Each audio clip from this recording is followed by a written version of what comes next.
राधे राधे दोस्तों, आज मैं आपके लिए लेके आई हूँ एक शिव भक्त की कहानी। तो आइए शुरू करते हैं। शंकर एक अनाथ लड़का था। उसने जंगल में रहने वाले शिकारियों के एक गिरोह ने पाला था। उसके पास कोई औपचारिक शिक्षा भी नहीं थी। वह केवल एक चीज जानता था कि उसे जीवित कैसे रहना है। शिकार करना, उनको मारना तथा जंगल के फलों को खाना और नदी के पानी को पीकर अपने आप को जीवित रखना जानता था। एक दिन वह अपना रास्ता भटक गया और उसने देखा कि कुछ लोग नदी के किनारे पर बने एक पत्थर की आकृति के चारों ओर जोर जोर से चिल्ला रहे हैं। कुछ लोग उस पर फूल, फल और नारियल चढ़ा रहे हैं। शायद उसने सोचा कोई मकान होगा जिसमें लोग रहते होंगे, पर यह एक प्राचीन मंदिर था। लेकिन शंकर ने इसे पहले कभी नहीं देखा था। इसके बारे में जानने के लिए वह काफी उत्सुक था। उसने तब तक इंतजार किया जब तक कि लगभग सभी लोग उस मंदिर से नहीं चले गए। अंत में उसने एक युवा लड़के को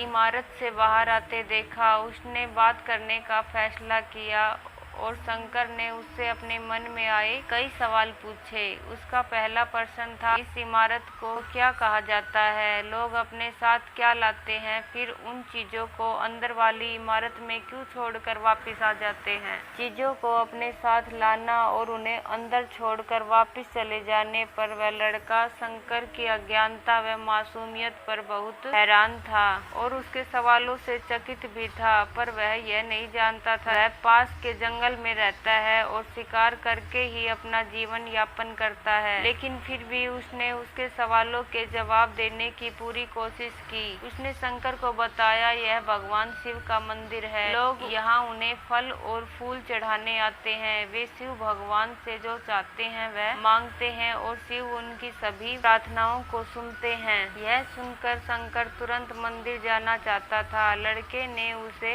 अंदर का रास्ता दिखाया और शिवलिंग के बारे में बताया। शंकर ने मासूमियत से लड़के से पूछा, यह शिवलिंग क्या चीज है और हमें क्या देता है? लड़के ने बताया, हम शिव से जो मांगते हैं वह हमें दे देता है। हम सब ऐसा मानते हैं। लड़के ने कहा, अब अंधेरा हो जाएगा, अब मुझे घर जाना होगा। और वह शंकर को वहीं अकेला छोड़कर चला गया। शंकर ने झिझकते हुए मंदिर में प्रवेश किया। वह एक कोने में बैठ गया और सोचा, एक पत्थर किसी को यह चीज कैसे दे सकता है जो वे चाहते हैं? इसलिए उसने इसका परीक्षण करने का फैसला किया और उसने पत्थर की प्रतिमा से कहा, हे शिव, कृपा मुझे पर्याप्त शिकार करने दे ताकि मैं भूखा न रहूं। मेरे पास आपको चढ़ाने के लिए कोई फल या फूल नहीं है, लेकिन यदि आप मुझे शिकार देते हैं तो मैं उसे आपके साथ साझा करूंगा। मैं वादा करता हूँ कि मैं आपको धोखा नहीं दूंगा।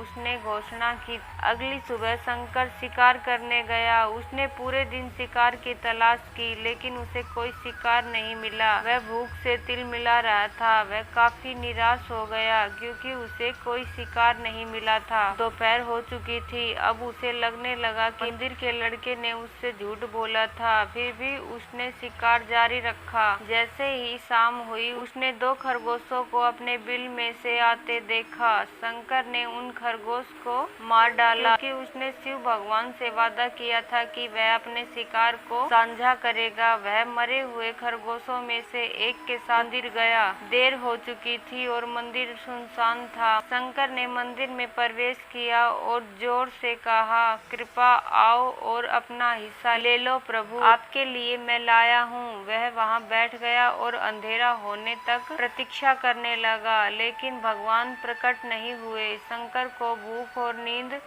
आने लगी और उसने खरगोश को मंदिर में छोड़ने का फैसला किया। अगली सुबह जब लोग मंदिर पहुंचे तो उन्हें शिवलिंग के सामने मरा हुआ खरगोश मिला। भक्त बहुत परेशान थे। यह यहाँ कौन लाया है? उसने हमारे मंदिर को अपवित्र करने की हिम्मत कैसे की? उन्होंने खरगोश को बाहर फेंक दिया। अगले दिन शंकर अपनी भूख मिटाने के लिए जंगल में शिकार करने गया। लेकिन इस बार उसकी किस्मत अच्छी नहीं थी और उसे शिकार भी नहीं मिला। उसने सोचा आज रात को मंदिर जाना चाहिए और शिव से पूछना चाहिए कि उनको खरगोश का भोजन कैसा लगा। शंकर यह पूछने के लिए मंदिर गया। जब वह मंदिर पहुंचा तो उसके आश्चर्य का कोई ठिकाना न रहा। उस रात मंदिर में लोगों की काफी भीड़ थी। शिवरात्रि की रात थी, लेकिन अबोध शिकारी लड़के को इस बारे में कुछ नहीं पता था। शंकर ने चारों ओर देखा और उस युवा लड़के को देखा जिसने उसको मंदिर के अंदर शिव से प्रार्थना करने के लिए कहा था। क्योंकि उसे इतने सारे लोगों के आसपास रहने की आदत नहीं थी, उसने वहीं रुकने का फैसला किया और पास के एक बेल के पेड़ पर बैठ गया। यह एक लंबा इंतजार था और समय आने के लिए उसने पेड़ के पत्ते तोड़कर जमीन पर फेंकना शुरू कर दिया। उसी अज्ञात पेड़ के नीचे एक छोटा सा शिवलिंग था जिसकी पूजा लंबे समय से नहीं की गई थी। शंकर के द्वारा फेंके गए बेल के पत्ते उस शिवलिंग पर गिरे। शंकर भजनों से मंत्रमुग्ध हो गया और धीरे धीरे साथ गाना और पंचाक्षरी मंत्र का जाप करना शुरू कर दिया। रात भोर में बदल गई और सभी भक्त मंदिर से चले गए। शंकर पेड़ से उतरा और मंदिर में प्रवेश किया। उसने देखा कि शिवलिंग की आंखों पर लाल निशान थे, वे कुमकुम से थे जो लोगों ने चढ़ाए थे। लेकिन शंकर को यकीन था कि शिव को उनकी आंखों में परेशानी हो रही है। उसने शिव की खेदजनक स्थिति के रूप में जो कुछ भी महसूस किया उसके लिए उसे बहुत दुख हुआ। वह उनकी मदद करना चाहता था। उसने सोचा शिव यहाँ अकेले रहते हैं और बीमार होने पर उनकी देखभाल करने वाला कोई नहीं है। जब तक भक्त उनसे मिलने नहीं आते उन्हें भोजन भी नहीं मिलता। शंकर ने एक रात पहले भक्तों को शिवलिंग पर जल चढ़ाते देखा था। प्रभु को ठंड लग रही होगी, शायद वह कांप रहे हैं। उसने सोचा आखिरकार वह केवल पत्तियों से ढके हुए हैं। तो उसने शिव से पूछा, मेरे स्वामी, मैं आपकी क्या मदद कर सकता हूँ? शायद कुछ खाना या दवा। मैं आपकी सेवा कैसे कर सकता हूँ? शिव ने उसे कोई उत्तर नहीं दिया। शंकर ने सोचा भगवान वास्तव में बहुत बीमार है क्योंकि वह अब उत्तर देने में भी असमर्थ है। वह तुरंत जंगल में गया, कुछ औषधीय जड़ी बूटियों को लाया और लाल निशान पर उनका लेप लगाया, लेकिन कुछ नहीं हुआ। उसने कहा, लगता है कि यह अंधे हो गए हैं। मुझे प्रभु को अपनी ही एक आंख देनी चाहिए ताकि वह ठीक हो जाएं। यह निश्चित रूप से उन्हें खुश कर देगा।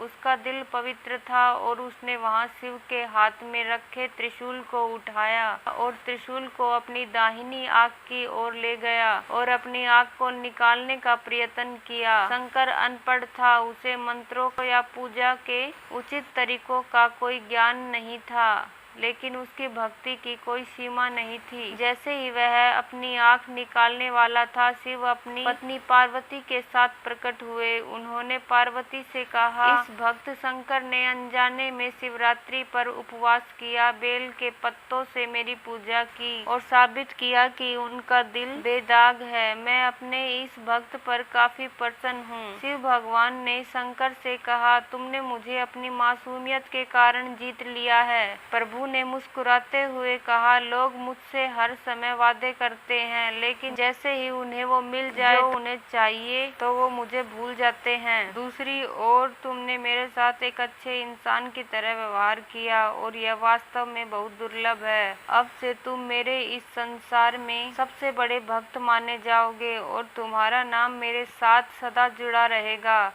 तुम कई सदियों तक जीवित रहोगे। इस बात को कहकर भगवान शिव व माँ पार्वती अंतर ध्यान हो गए। तभी से लोग शिव के साथ शंकर भी लगाने लगे।